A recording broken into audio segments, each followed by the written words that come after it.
Hey everyone, welcome to Retro Magazines and Patterns. I'm Sophie and it's spooky season. So in today's video, we are going to look at this Vogue Knitting Knit.1 magazine from 2006 and make the Dia de los Muertos skeleton doll.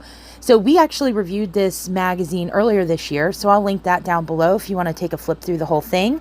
But in this one, we're going to make the doll. So I'm going to go ahead and get started and show you guys how I made it and kind of walk you through step by step.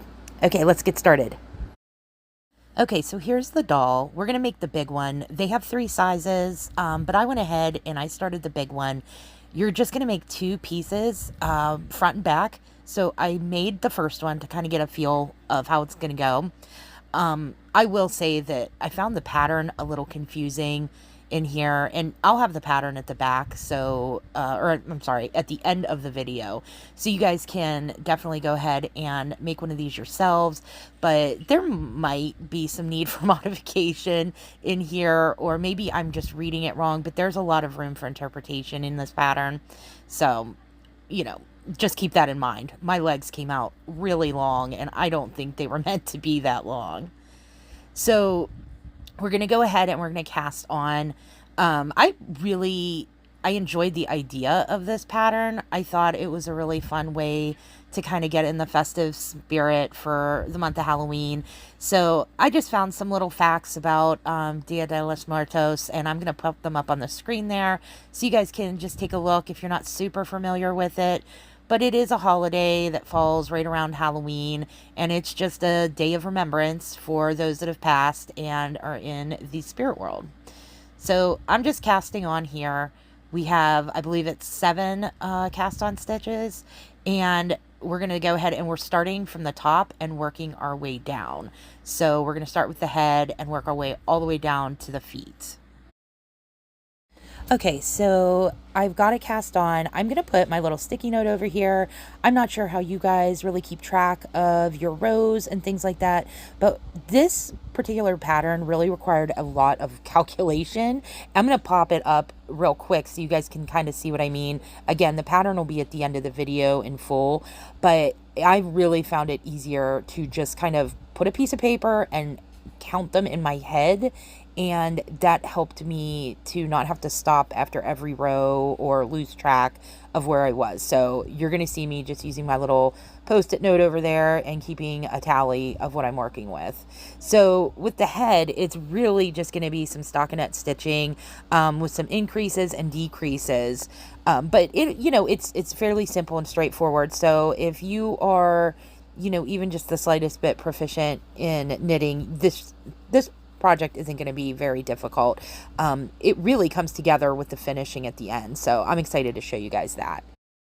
Also, I did find a few really fun and cute Dia de los Muertos crafts that I am also going to pop up for you guys and put the links in the description below, because if you're in the mood, 'tis the season. So I thought you guys might enjoy maybe a few other things that I found while I was working on this.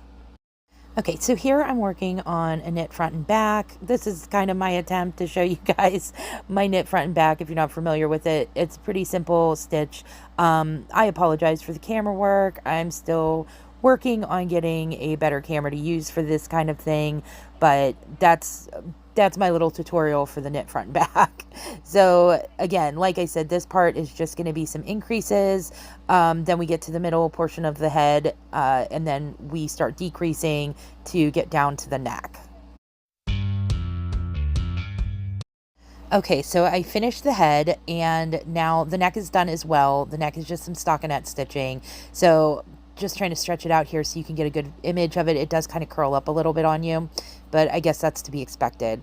So now we are going to be casting on to get to the arms, and I'm not sure that I do mid-project cast on the correct way. This is just the way that I do it.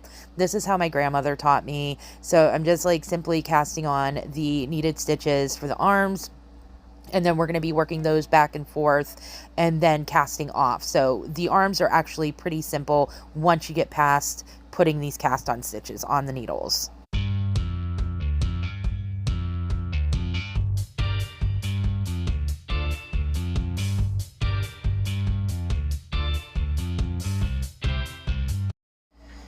Okay, so these have all been cast on and worked so that I don't have to kind of finagle with the new cast on stitches.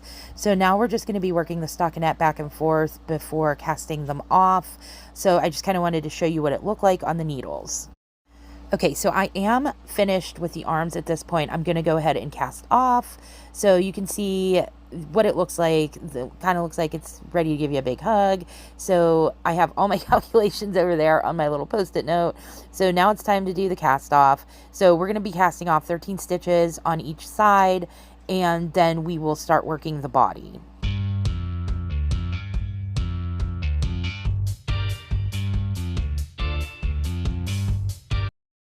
Okay, so the arms are done. They're all knitted and cast off, so you can see they're kind of free from the needles now at this point. So it's time to work on the body. The body is not going to be difficult. A few increases,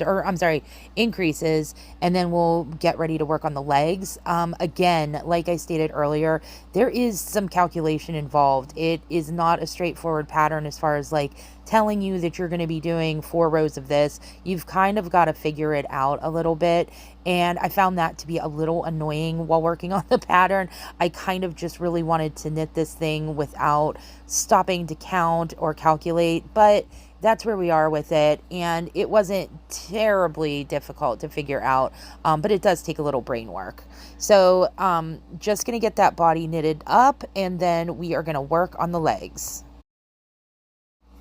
Okay, so we are going to go ahead and divide for the legs. Now, I cannot recall the exact count, but we're going to split those stitches in half. I want to say it was somewhere around 12 or 13 stitches, but this is a part where some of that personal calculation comes into play, because it does call for 21 rows on each leg. And when I had finished mine, I found the legs to be too long. I would personally probably decrease that by half. And I think that would make my doll look a little bit better with less spindly legs. Perhaps I read the instructions incorrectly. But again, when it comes to the kind of like open-ended pattern writing like this one was, it made it kind of a situation where you have to make that call. So again, I would probably decrease the amount of rows from 21 to like maybe, I don't know, like 11 or 12. But I'm going to go ahead and divide the stitches by taking half of them off and working I did 21 rows. Working the 21 rows with an increase on the outside and an decrease on the inside. So I'm going to go ahead and get those worked up so you can see what mine ended up looking like.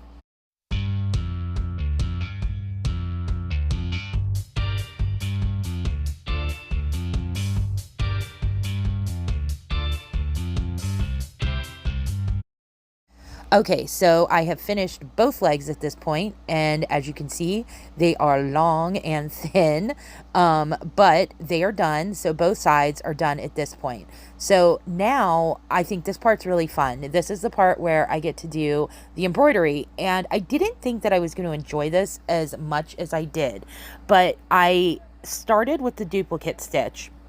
So I went ahead and used white for the duplicate stitch on the face and the bones and the little heart that my little skull doll is holding. And I enjoyed it. I actually enjoyed taking the time to detail these. And then after I do the duplicate stitch, that is when I will go ahead back and embroider the outlines on all of them. But it was a lot more fun than I expected. So I just wanted to mention that when I started the duplicate stitch, I wasn't quite sure how neat I was going to be able to keep it because it's kind of freehand. So for the face, I did outline it first with some just like easy to remove yarn that I just kind of like stitched in real loosely. So that's what you're seeing right there.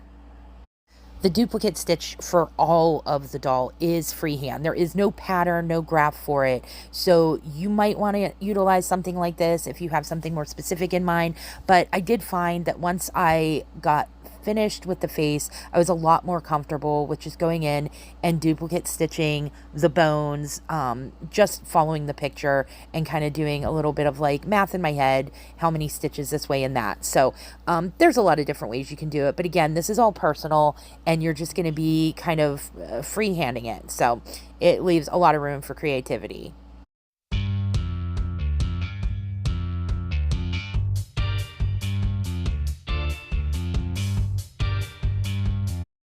So at this point, I went ahead and was experimenting with the embroidery. So what I used to outline it was a chain stitch. So you can see that around the skull and the eyes and the teeth.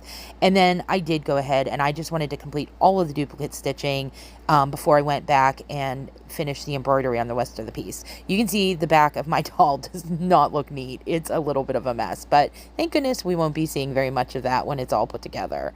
So here he is, all outlined with all the embroidery, the chain stitching, all of that. I have to finish the little holes in the, I guess you'd call it the pelvic bone, and then I do have to go ahead and do the embroidery around the, what is that, the left leg? Yeah.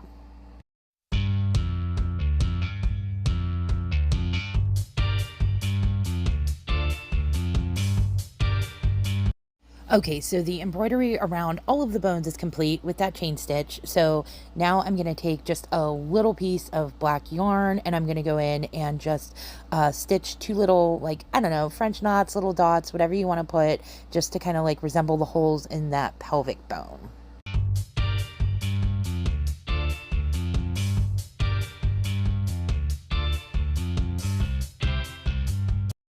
Okay, embroidery done. It is time to stitch these two pieces together, and I used a mattress stitch just to kind of give it a nice clean finish. Okay, so my doll is complete. So as you can see here, I have it all stitched together, and I opted to put some little roses on the top of its head as opposed to the little braids that they had in the image. It just kind of gave me the doll I was looking for. But all in all, I really like the way that this came out. Aside from the long spindly legs, I thought it had a really cute folksy little look to it. And it was a lot of fun, and it helped me to work on some techniques that I'm not really, familiar with as far as like chain stitching and duplicate stitching. I don't do a lot of that, so this allowed me to kind of work on those techniques a little bit as well. But I hope you guys liked it. Let me know in the comments below what you thought about this doll. Are you gonna make one? I'd love to know. Or if you guys want to make any of those other crafts, please share them with me.